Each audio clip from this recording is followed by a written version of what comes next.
on va revoir les problèmes émotionnels parce que ça, je pense que ça doit faire l'objet quand même d'un chapitre à évoquer là tout de suite après parce que c'est quand même Mm. très, très important. Euh, est-ce que c'est à dire que vous nous parlez de douleur mécanique, douleur au mouvement, est-ce que c'est à dire que l'activité sportive, l'activité physique en tout cas, et sportive par excès, est-ce qu'elle est déconseillée en cas d'arthrose, de hernie discale, de problèmes fasciaires, etc., de lombalgie et autres? Est-ce que c'est L'activité, rédhibitoire? Hmm. l'activité physique doit toujours être privilégiée, Mhm. hormis une phase inflammatoire très importante. Donc, très schématiquement, si une personne a mal au dos, que la douleur est supportable, qu'elle n'est pas pliée dans son lit, si l'articulation du genou, par exemple, s'il y a une arthrose, n'est pas très gonflée, très inflammatoire, l'activité physique sera toujours à privilégier. Qu'est-ce que c'est que l'activité physique? C'est marcher une demi-heure à bons pas tous les jours et le faire toute sa vie. Maintenant, l'activité sportive est également à privilégier sans l'arthrose, en dehors des pics inflammatoires. Je répète, les pics inflammatoires, c'est quand l'articulation est gonflée, elle est chaude, elle est douloureuse. Quand on ressent ce genre de signes cliniques, quand on a ce genre de signes cliniques, on doit effectivement faire moins d'activité physique, moins de sport, attendre que l'inflammation s'en aille. En général, l'inflammation s'en va au bout de maximum 7 à 10 jours. Et dès qu'elle est partie, on doit reprendre son activité physique. L'activité physique va nourrir le cartilage, va agir sur les contractures musculaires, va étirer les muscles. Et puis également d'un point de vue mental, on se resociabilise, on oublie un petit peu sa douleur quand on s'inscrit dans une activité quotidienne, physique, une bonne hygiène de vie. Donc oui, activité physique, mais condition de ne pas le faire en phase inflammatoire. Le- Vous utilisez aussi beaucoup la phytothérapie, c'est-à-dire les plantes. Hmm. Quels sont les conseils que vous pourriez donner aux personnes déjà, on ne va pas parler tout de suite de la phase aiguë, mais au moins de la phase chronique de quelqu'un qui a de l'arthrose. Quels sont les conseils de phytothérapie que vous pouvez donner ou d'aromathérapie, parce que c'est assez proche, même si ce n'est pas les mêmes techniques, mais c'est assez proche dans le conseil.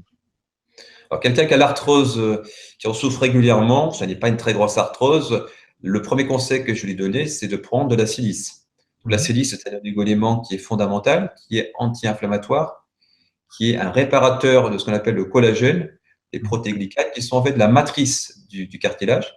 Également, c'est un draineur, donc l'oligoélément silice, donc il va drainer les déchets qui sont dans l'organisme. Où est-ce qu'on trouve de la silice? On la trouve dans le bambou, dans l'ortie, dans la prêle. Donc les orties, il ne faut pas les jeter, il faut les cueillir dans la forêt au bon moment, plutôt cueillir la partie haute des orties, les sécher, les utiliser régulièrement. Elles sont très efficaces pour soulager de nombreuses petites crises d'arthrose.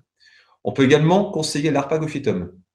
L'arpagophytum est une racine qui vient en fait d'Afrique du Sud, qui a des vertus anti-inflammatoires, décontracturantes musculaires. Donc l'arpagophytum est une bonne plante, surtout pour les problèmes de dos. Donc c'est surtout pour les lombalgies et douleurs de bas du dos que je les utilise, car elles sont très décontracturantes. Non, il existe également ce qu'on appelle la reine des prés. Vous avez l'écorce de saule, qui sont en fait les ancêtres de l'aspirine. Donc ce sont des principes naturels qu'on peut utiliser pour soulager des petites crises inflammatoires, pour entretenir le cartilage quand on veut recourir à la phytothérapie. Quels sont Ma- les principales doses? Parce que vous parlez de la silice. Quelle quantité, quelle dose, combien de fois par jour, combien de temps? Est-ce que vous pouvez donner un ordre d'idée à peu près? Alors, Ça se boit ou c'est en gélule? soit vous prenez des gélules en fait qui contiennent de la silice, donc en général ça s'achète dans les laboratoires qui les fabriquent, donc Mhm. gélules de bambou, de prêle ou d'ortie. Soit si vous préférez les utiliser vous-même, il faut en fait faire bouillir dans une grande casserole une belle poignée d'ortie, préalablement desséchée pour pas qu'elle vous pique, Mhm. et vous la faites bouillir pendant 10 minutes, et puis vous en consommez trois tasses de taille moyenne dans la journée, et ce pendant une bonne semaine. Ouais, Raymond dit, je prends 3 gélules d'arpagophytum, mais pas beaucoup de résultats. Mais peut-être, est-ce que ce n'est pas la bonne indication? C'est peut-être pas le bon Alors, dosage ou c'est peut-être pas suffisant. voilà. Est-ce que c'est la bonne indication? Pour quelle indication est-ce qu'elle le prend? Quel est le dosage? C'est difficile de répondre. Quelle est la problématique qui a nécessité la prise d'arpagophytum? Est-ce que c'est un problème qui est plus d'ordre micronutritionnel? Est-ce que c'est un problème de stress? Est-ce que c'est un problème de posture. La phytothérapie est efficace, mais elle ne peut pas tout résoudre, malheureusement. C'est la compréhension fine de quel est le problème qui va permettre d'aboutir au bon traitement. Alors justement, pour répondre à la question et compléter le propos de Raymond, qui dit, j'anticipe sur les questions parce que c'est le propos actuellement, j'ai une hernie discale depuis 6 ans, non opérée, mais je gérais quand j'ai eu 2 lumbagos en une semaine, puis un troisième qui m'a immobilisé depuis janvier apparemment, si je ne me trompe pas. Et en février, il y a une aggravation. On parle peut-être de compression médulaire, mais pas sciatique. Et je souffre le martyre à point de prendre de la morphine. Euh, voilà, donc là, on est effectivement, je pense que l'arpagophytum, enfin, vous êtes mieux placé que moi pour le savoir, mais je pense que l'arpagophytum n'est pas forcément suffisant. Peut-être est-ce qu'on pourrait donner une approche, une aide à Raymond pour qu'elle puisse orienter? Est-ce qu'elle doit aller voir un médecin, un rhumato, un ostéopathe, un kiné? Je pense que dans son cas, la première chose à faire, c'est évidemment si elle le souhaite, de continuer l'arpagophytum, mais je pense que ça ne sera pas assez efficace. Là, je pense qu'il faut vraiment consulter un médecin plutôt rhumatologue qui va analyser bien sûr les examens, qui va l'examiner en détail. S'il y a une sciatique, lui fera une infiltration. L'infiltration est une bonne indication dans le cas de sciatique. S'il n'y a pas de sciatique et qu'il y a juste un gros lumbago très algique, très douloureux et qui ne passe pas, là, l'infiltration ne servira pas à grand-chose. Malheureusement, il faudra patienter parce qu'il n'y a pas d'indication opératoire pour un lumbago même hyperalgique. L'ostéopathie peut être une bonne indication.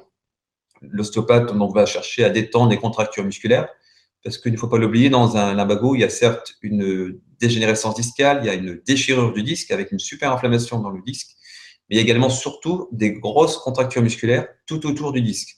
Donc là, un bon ostéopathe, un chiropracteur, peut parfaitement, s'il fait très attention, soulager des contractures musculaires. Mais elle peut aussi aller voir un acupuncteur.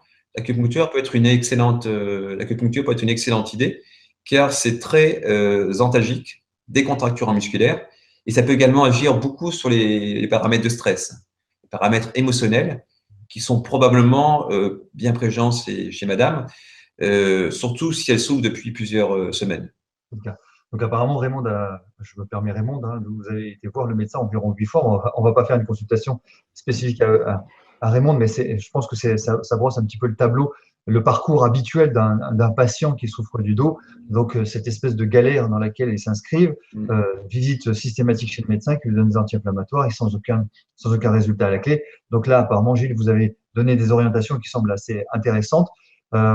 Est-ce que pour en revenir on va revenir après sur les huiles essentielles, mais là, dans le même raisonnement, est-ce que vous faites une différence entre le moment où vous allez voir le podologue pour essayer de rétablir la posture? Est-ce que la kinésithérapie peut être utile? Et comment on peut arbitrer l'ostéopathie et la kinésithérapie? Je sais que c'est vaste comme question, mais podologue, kinésithérapeute, ostéopathe, comment arbitrer tout cela? Comment ventiler? Pas évident. Dans son cas, c'est quand même c'est très douloureux. Donc l'ostéopathie, oui, mais avec modération, à condition de tomber sur un ostéopathe qui ne va pas forcément faire du cracking, mais qui va étirer les muscles. Ça peut soulager la Raymonde. La podologie, oui, on peut toujours recourir à des semelles de posture, des semelles pour équilibrer le bassin, mais là, on est dans un contexte d'urgence. Ouais. Donc, il y a quand même une forte douleur. Il y a probablement une problématique aussi pour trouver le sommeil. Donc là, on est vraiment dans la médecine classique, hein. Donc là, il faut vraiment aller voir des médecins classiques, donc type rhumatologue, prendre, pourquoi pas, la cortisone. La cortisone peut être, pendant une dizaine de jours, un bon traitement aussi. Il faut peut-être l'essayer. Et quand l'épisode douloureux est un petit peu diminué, là, on va recourir aux médecines plus naturelles. Et là, je pense qu'il y a quand même plus indication à travailler avec la chimie. Donc là, je pense qu'il faudrait se mettre sous cortisone. Peut-être aller voir aussi un psychologue pour voir s'il n'y a pas enfoui des problématiques émotionnelles. Des problématiques, j'en ai plein le dos, je suis les pieds au mur, j'ai trop de contrariétés. Il y a souvent une association de problématiques émotionnelles dans un lumbago hyperalgique qui dure depuis plusieurs semaines. Il peut y avoir des déprimes aussi sous-jacentes, hein, qui sont masquées, qu'il faut rechercher. Alors, bien sûr, c'est sous toute réserve d'un diagnostic médical et d'un diagnostic ostéopathique ou thérapique, mais c'est une approche qui est assez importante. Justement, on a parlé de la phytothérapie. Est-ce que, on a digressé un tout petit peu, est-ce qu'on peut revenir sur l'aromathérapie, les huiles essentielles que vous conseilleriez? Parce que je sais que c'est James aussi, encore James, salut James, qui posait la question, quelles sont les huiles essentielles qu'on utilise à cet endroit-là?